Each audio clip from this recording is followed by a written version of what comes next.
Hello students, अभी हमने कल के वीडियो तक हमने कॉम्पटन इफेक्ट को कंप्लीट किया है ना। और आज हम उस पर बेस्ड कुछ क्वेश्चंस देखेंगे, न्यूमेरिकल्स देखेंगे उस पर बेस्ड। तो आई होप आपने अब तक का आपको जो इतना भी कॉम्पटन इफेक्ट पढ़ाया है मैंने वो सारा समझ में आ गया होगा, कोई डाउट्स नहीं होंगे। फिर भी अगर कोई डाउट है तो आप मेरे को बता देना, ठीक है। फिर हम एक सेशन जो है वो कॉम्पटन इफेक्ट पे ले लेंगे, अगर किसी को कोई दिक्कत है उस हिसाब से, ठीक है भाई। तो न्यूमेरिकल्स आपके तभी हो पाएंगे तो जब भी आप इस वीडियो को देखें तो उस टाइम तक आपके कॉम्पटन इफेक्ट बिल्कुल क्लियर होना चाहिए, हर एक टॉपिक, हर एक फॉर्मूला याद होना चाहिए, ठीक है। कॉन्सेप्ट क्लियर होने चाहिए। बाकी तो आप जैसे जैसे न्यूमेरिकल करोगे तब आपको समझ में आता जाएगा कि कॉम्पटन इफेक्ट आपका कितना क्लियर है या नहीं है, ठीक है। अगर क्वेश्चंस नहीं हो पा रहे हैं देन आप वापस से कॉम्पटन इफेक्ट पे जाइए, चीज़ों को पढ़िए, समझिए, ठीक है। फिर आपसे वो क्वेश्चन पक्का होगा, ठीक है भाई। तो न्यूमेरिकल को इस तरीके से मत देखो कि भाई मैडम 5 तरीके के कराएंगी तो हम वो 5 तरीके के न्यूमेरिकल एग्जाम में रट के चले जाएंगे, ठीक है, और वो न्यूमेरिकल हमें मिल जाएगा। ऐसा नहीं होता भाई।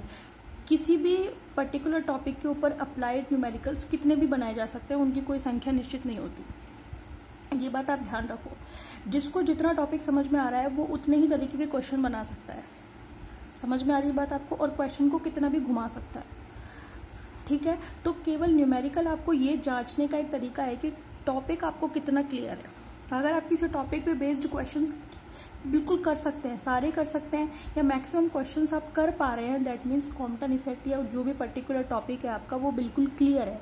तो अप्लाइड क्वेश्चन जो है वो प्रूफ है आपके टॉपिक के कॉन्सेप्ट को क्लियर होने का। समझ में आ गई बात आपको, ठीक है। तो आज का जो पहला हमारा क्वेश्चन नंबर 1 है, ठीक है। तो कोशिश करना जितने भी क्वेश्चंस मैं आपको करा रही हूँ उनकी पहले लैंग्वेज को सॉल्यूशन तब तक मत देखो जब तक आप अपना 100% उस क्वेश्चन को नहीं दे देते, ठीक है। तो जितने भी चैप्टर के जब भी आप जहां भी कोई भी क्वेश्चन देखते हो तो उस क्वेश्चन को करने से पहले उस पर्टिकुलर टॉपिक के बारे में पूरी जांच पड़ताल कर लो, फिर वो क्वेश्चन करो। क्वेश्चन करने में अलग ही मजा आएगा आपको, समझ में आ रही है बात। तो ये जितने भी मैं क्वेश्चन करा रही हूँ वो आप तब तक सॉल्यूशन मत देखना जब तक कि आपको उनका 100% क्वेश्चन समझ में नहीं आता, आप अपनी तरफ से पूरा एफर्ट नहीं लगा देते, ठीक है। समझ में आ रही है। क्वेश्चन नंबर 1 है आज का। सुनिए पहले क्वेश्चन क्या कह रहा है। हिंदी वाले हिंदी में भी बोलूंगी, इंग्लिश में मैं लिखूंगी, हिंदी वाले नोट कर लेना जो मैं लैंग्वेज बोल रही हूँ उस हिसाब से, और इंग्लिश वालों को तो दिख ही गई है ना। फोटोन की न्यूनतम गतिज ऊर्जा का परिकलन कीजिए जिससे वह विराम अवस्था इलेक्ट्रॉन को अपनी 50% गतिज ऊर्जा स्थानांतरित कर देगा, ठीक है। क्वेश्चन है आपका, कैलकुलेट द मिनिमम एनर्जी। यहाँ पे मैंने जोर दिया है मिनिमम पे, यानी कि वो आपसे फोटोन की कौन सी एनर्जी पूछ रहा है, मिनिमम, ठीक है। Calculate the minimum energy of a photon that can transfer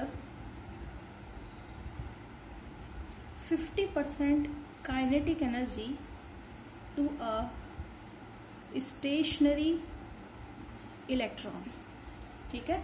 यानी कि आपको जो फोटोन आ रहा है आपके पास, फोटोन जो आप टक्कर करा रहे हो किससे, स्टेशनरी इलेक्ट्रॉन मतलब स्थिर इलेक्ट्रॉन को, तो फोटोन की आपको वो निम्नतम ऊर्जा बतानी है जिसके लिए वो अपनी 50% एनर्जी किसको दे दे, स्टेशनरी इलेक्ट्रॉन को, ठीक है।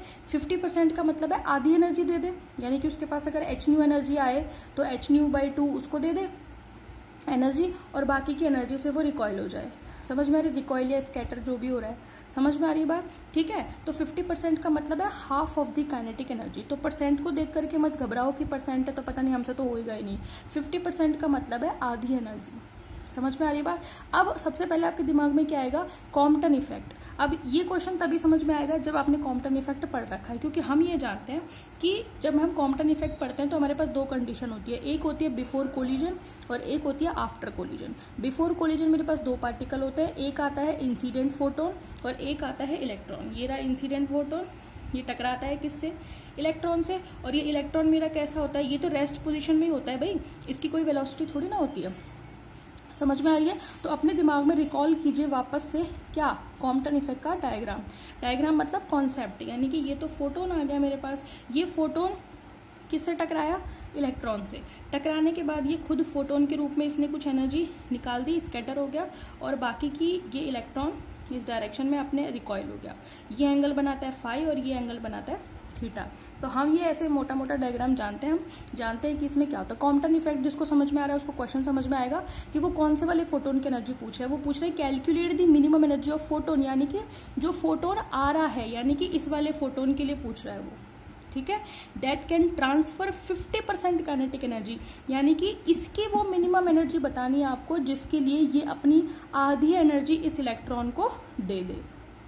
क्वेश्चन समझ में आया? आप समझ में आया? एक बार में नहीं आता, 2 बार में पढ़ो उसको, 2 बार में समझो और उसका एक इमेज अपने माइंड में बनाने की कोशिश करो कि क्वेश्चन क्या कह रहा है, ठीक है। अब मैं चाहती तो ये क्वेश्चन को लिख करके इसका सोल्यूशन आपको दे देती, बट मैं चाहती हूँ कि आपको क्वेश्चंस को करने का तरीका समझ में आए, फिर कोई सा भी क्वेश्चन हो आपको किसी की हेल्प की जरूरत ना पड़े।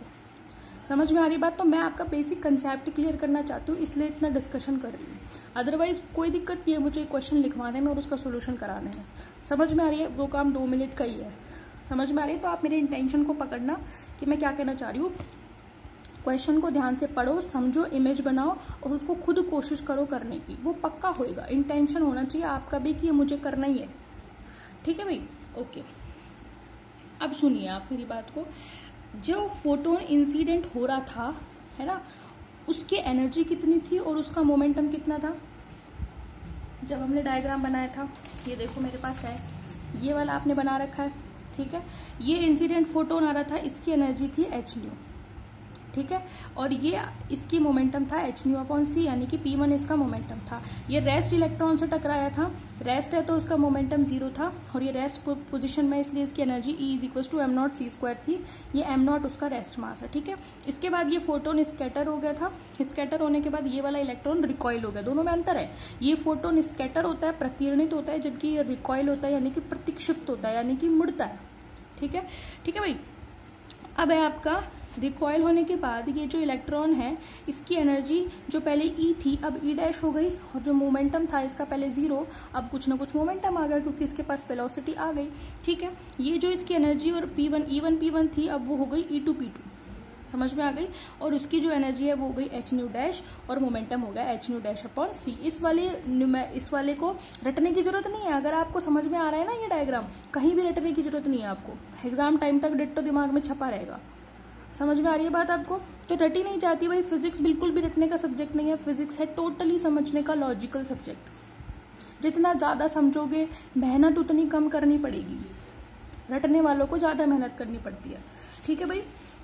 ये समझ में आ रहा है? अब वो पूछना क्या चाह रहा है आपसे? वो पूछना चाह रहा है आपसे इस फोटोन की एनर्जी, ठीक है। यानी कि आपसे वो एनर्जी भी कौन सी पूछना चाह रहा है? मिनिमम, ठीक है।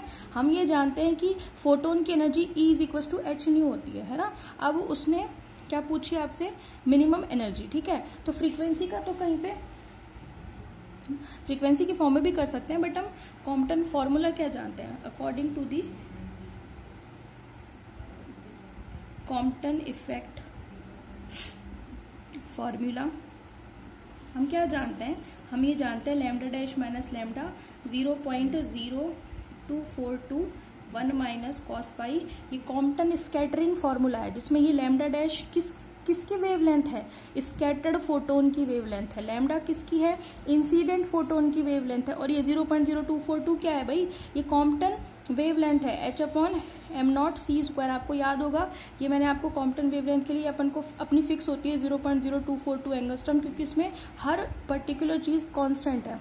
m0 इलेक्ट्रॉन का मास कांस्टेंट और ये में कैलकुलेट भी किया है। प्लांक कांस्टेंट है, वेलोसिटी ऑफ लाइट है। समझ में आ रही है? तो ये तो कॉम्पटन वेवलेंथ है, that is fixed. This is wavelength of scattered photon and this is wavelength of incident photon. समझ में आ गया आपको? तो ये आपने अगर फॉर्मूला वेवलेंथ की फॉर्म में लिखा है तो आपको जो एनर्जी चाहिए फोटोन की उसको भी आप वेवलेंथ की फॉर्म में लिख लो, ठीक है। अब एनर्जी मिनिमम कब होगी? जब लैम्डा मैक्सिमम होगा।